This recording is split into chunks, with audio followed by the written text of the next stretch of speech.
네, 안녕하세요. 반갑습니다. 오늘은 다들 어떻게 지내시는지 궁금해서 제가 논문 쓸 때 8월은 어땠지? 이런 이야기들을 좀 같이 나눠보려고 합니다. 오늘 근데 말씀을 드리기에 앞서서 제가 이렇게 유튜브를 시간 날 때마다 올리고 있는데 구독자 수가 1000명 이제 되는 거예요.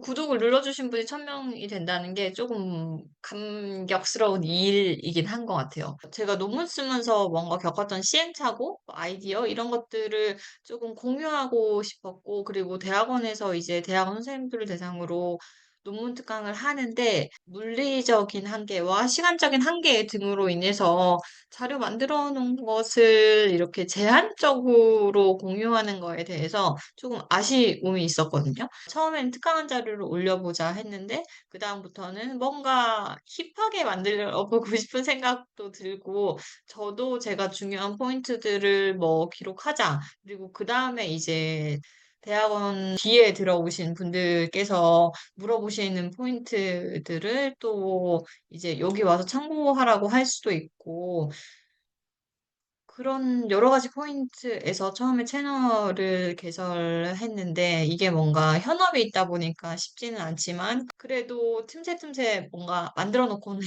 있다. 네, 여튼 볼게요. 오늘의 자료 제목은 나의 학위 논문은 어디까지 와 있는가에 대한 이야기를 나눠보고 싶어서 제목을 이렇게 두었습니다. 6월 중순쯤에 이제 1학기 종강을 하시고 9월에 다시 시작이잖아요. 그래서 재직하시면서 대학원 다니시는 분들은 여기 화면에 보시면 제가 특강 들으시는 분들한테 사전 설문조사를 받아요. 거의 매번 요청을 하거든요. 지금 어느 단계에 있으시고 어떤 부분을 배우고 싶으신지 여기는 지금 이제 주관식 부분이 나오는데 주관식으로도 어떤 고민 있으신지를 제가 다 받아요. 그래서 이렇게 자료를 미리 조사해야지만 정확히 어떤 단계에 있으신 분들이 지금 수업에 들어왔고, 그리고 내가 어떤 피드백을 드리는 게 좋은지, 어떤 내용을 조금 더 강조해서 알려드려야 되는지를 알 수가 있어서, 저는 특강이 세팅이 되면은 최대한 그 설문조사 문항을 일단 만들고, 그리고 그거 이렇게 응답을 부탁을 드리거든요. 네, 그래서 조사 결과를 좀 살펴보도록 하겠습니다. 이게 왼쪽이랑 오른쪽이랑 다른 시기에 다른 대상분들이 응답을 하신 거거든요. 그래서 보시면 논문 작성에 있어서 지금 나의 진행 단계는 어디입니까? 하면은 지금 절반 이상의 분들이 논문 주제를 탐색하고 있다. 그리고 통계 프로그램을 이용해서 구조 반영식 분석을 해보신 경험이 있으십니까? 라고 했는데 이것도 한 70% 가까이 해본 적이 없는 상황이었어요.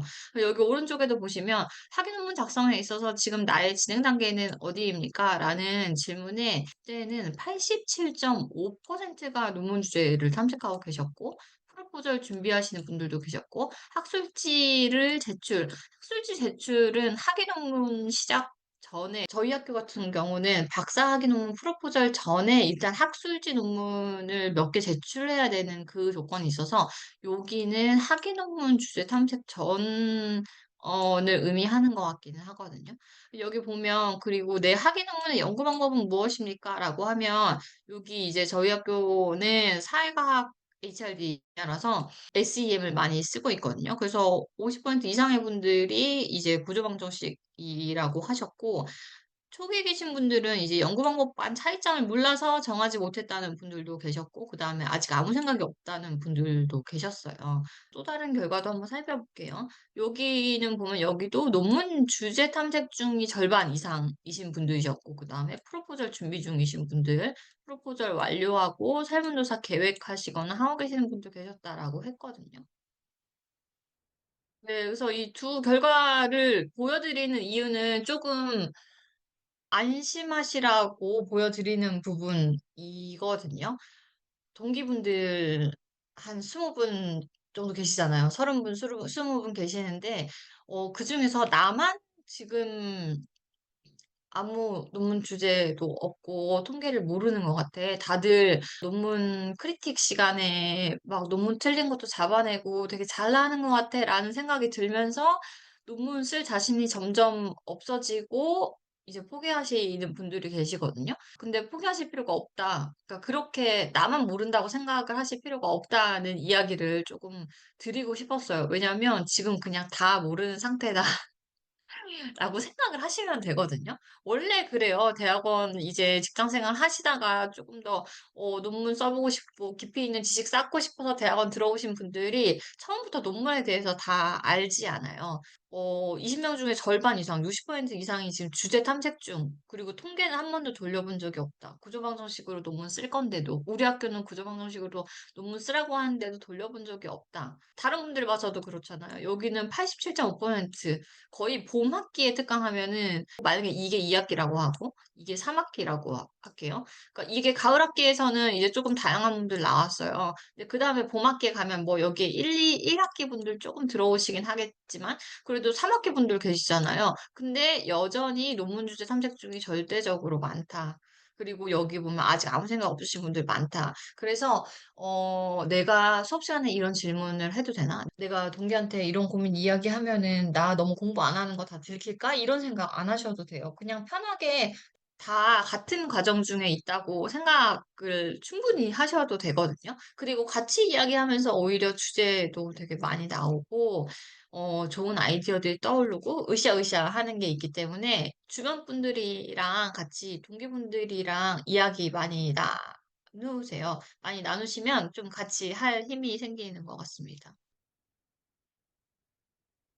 네, 그래서 그 설문조사 결과를 좀 보여드리고 싶었고, 8월에는 무엇을 해야 하는가? 지금 8월이라서 그렇긴 하지만, 다음 때는 무엇을 해야 되는가? 이렇게 생각을 조금 해보시면 되는데, 지금 몇 학기이시냐에 따라서 조금 더 다를 것 같기는 해요. 지금 몇 학기이시냐에 따라서 조금 더 다를 것 같기는 한데, 여러 경우가 있겠죠. 석사 1학기 끝나신 분도 계시고, 석사 3학기 끝나신 분들도 계시고, 역학기인 분들도 계시고, 석사 1학기 끝나신 분들도 계시고, 석사 3학기, 4학기 프로포절 하셔야 되는 분들도 계시고, 여러 가지 이 단계에 계실 것 같아요. 네, 근데 지금 아무것도 안 하고 정말 방학 보내도 되셔야 되는 분들은 석사 1학기 분들 정도이신 것 같아요. 이분들은 이제 1학기에 배운 것 좀 소화하시고, 일에 집중도 하시고, 여러 가지가 있을 텐데, 여튼 이분들 제외하고는 지금 다 논문을 쓰고 계셔야 된다. 논문 주제 탐색 중이라는 게 모호해요. 사실 그게 그렇게 체계적으로 되지는 않잖아요. 그래서 조금 더 공격적으로 논문 주제 탐색하시는 것이 필요하거든요. 동기분들이나 같은 전공분들끼리 논문 하나를 가지고 같이 스터디하면서 여기서 나는 무슨 생각을 했는지, 여기서 어떤 부분이 잘못됐는지, 더 나은 논문을 쓰려면 어떻게 해야 되는지, 이런 스터디 이 같은 거 하고 계시면서 논문 주제를 조금 더 적극적으로 탐색하시는 방법도 있을 것 같아요. 아, 이런 스터디는 석사 1학기 분들도 하실 수가 있겠죠? 네. 아, 근데 그 말 먼저 드렸어야 되는데, 일단 1학기 재직하시면서 대학원 다니시느라고 고생 많으셨다는 얘기를 드려야 되는데, 너무 대쪽같이 논문 얘기했죠. 너무 좀 김 교수님 같았죠. 여튼 근데 제가 오늘 왜 이 컨텐츠를 썼냐면 6월 달까지 내가 너무 고생해서 7, 8월은 정말 신나게 놀고 9월 달부터 열심히 할 거야 라고 하시는 분들이 계시는데 사실 논문 주제를 탐색하고 마음껏 조금 진도를 많이 나갈 수 있는 거는 방학 때인 거예요. 그래서 방학 때 이제 주말에 못 나갔던 가족 나들이 이런 것들 나가시는 것도 좋고 물론 필요하고 근데 그 외에 논문을 조금 적극적으로, 논문 프로포절이 끝나셔서 억셉되신 분, 학술지 주제가 정해지신 분들은, 방학 때 하루에 반 페이지씩, 좀 목표를 세우셔가지고, 하루에 한 페이지씩 내가 문장을 완성해 나가겠다라는 목표 같은 거를 세우시고, 그거를 실천해 나가시는 게 좋을 것 같아요. 학기 중에 되게 힘드셨잖아요. 그래서 논문 하실 시간 없었잖아요. 근데 지금 방학 때니까, 아, 다음 학기에 다시 열심히 해야지라는 생각 드시잖아요. 근데 생각해 보시면 학기 중에 과제하느라 너무 바빴고, 일 때문에 과제도 제대로 못했고 여러 가지 그런 변수들이 많이 생겼잖아요. 그래서 7, 8월 때 가족들이랑 나들이는 가셔야 되고 여름 휴가나 겨울 휴가는 물론 가셔야 되지만 방학 때 그래도 단패러그раф씩 조금 써 나가시면 그래도 그게 이제 학기 다시 시작하실 때 내가 조금 더 헥헥대지 않고 조금 더 여유롭게 깊이 이제 갈 수 있는 방법인 것 같거든요. 제가 비교하고 싶은 단어가 있는데 산다랑 살아간다 그리고 살아낸다라는 단어거든요. 이 어감이 혹시 어떠세요? 산다는 그냥 산다가 기본, 살아간다는 조금 더 긍정적으로, 조금 더 미래지향적으로 이렇게 파이팅 넘치게 살아간다 이런 뜻으로 좀 들리지 않으세요? 살아낸다는 그거보다 더 그릿 있게, 그거보다 더 힘들게, 좀 힘들게 내가 진짜 힘든데 살아낸다라는 좀 의미잖아요. 이거를 논문 쓰는 거랑 한번 비교를 해보세요. 논문 쓴다, 논문 써간다, 논문 써낸다. 이렇게 세 개로 한번 해보세요. 그러면 지금 논문 쓰고 계세요? 논문 써가고 계세요? 논문 써내고 계세요? 써내야 되시는 분들 있어요. 프로포즈를 앞두신 분들, 프로포즈를 하셔야 되는 분들, 그리고 최종심사, 초심 받으시는 분들은 논문을 써내고 계시죠. 근데 그때 진짜 힘들고 그게 마음처럼 안 되잖아요. 그때 막 몸도 병나고 마음도 병나고 되게 힘들어요. 그래서 지금 오히려 여유가 있으실 때 논문을 써가시면 나중에 그게 저한테 다 더 단단한 살이 되거든요. 저는 살아간다는 말 되게 좋아하고 논문 써간다는 말 되게 좋아해요. 써간다. 앞으로 간다는 의미라서 이 말 되게 좋아하거든요. 그래서 지금 방학 때 논문을 써가세요. 반 페이지씩 써간다는 거는 완벽하지는 않지만 앞으로 계속 나아간다는 의미거든요. 그래서 기계처럼 그리고 엄청 힘들게 집을 짜서 논문을 써내시기보다는 논문을 써서 간다. 논문을 써서 앞으로 간다. 논문을 써서 교수님 앞으로, 논문을 써서 교수님 앞으로 간다. 이것도 말 되는. 다시 돌아가서 그 논문을 쓴다라는 것도 좋죠. 쓴다랑 써간다는 거의 비슷하지만 때 논문을 쓴다. 논문을 써서 내려간다. 뭐 같은 의미기는 하지만 그래도 써간다가 조금 더 내가 힘들지만 앞으로 나아간다. 그래도 써낸다보다는 조금 덜 압박을 느끼면서 지낼 수 있는 단어가 아닐까라는 생각이 들거든요. 네, 그래서 이런 말씀들도 기회가 되면 전해드리고 싶었어요. 지치실 때는 내가 학위를 왜 시작하려고 했지? 이런 거 생각해 보셔도 좋을 것 같아요. 내가 정말 의미 있는 논문을 써가는 거, 내가 써가서 결국은 써내는 거, 결국은 써낸다는 두 가지 의미가 있잖아. 내가 지금 막 즙을 짜내가지고 완성해낸다라는 의미도 있고, 정말 써냈다라는 의미도 있잖아요. 그래서 써가다 보면 결국은 써지고, 결국은 써내게 되잖아요. 그래서 내가 대학원에서 이루고자 했던 게 뭔지, 그 학위를 받는다는 게 나한테 무슨 의미인지, 이런 것도 한번 점검해 보시는 것도 좋을 것 같다는 생각이 들었습니다.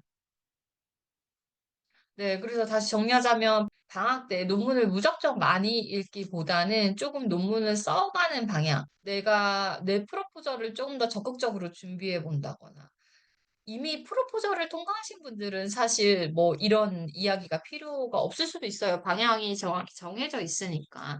근데 프로포저를 하시기 전의 분들, 코스가 끝나는데 주제를 탐색하고 나중에 프로포즈를 해야지 하시는 분들도 다가오는 학기 말에 프로포즈를 할 거를 학기 시작하면서 하실 생각을 하시지 말고 방학쯤부터 그 프로포저의 완성도를 높이기 위해서 조금 해 나가시는 게 더 여유롭게 이 마라톤 코스를 완주하는 길이 아닐까 싶은 생각이 들거든요.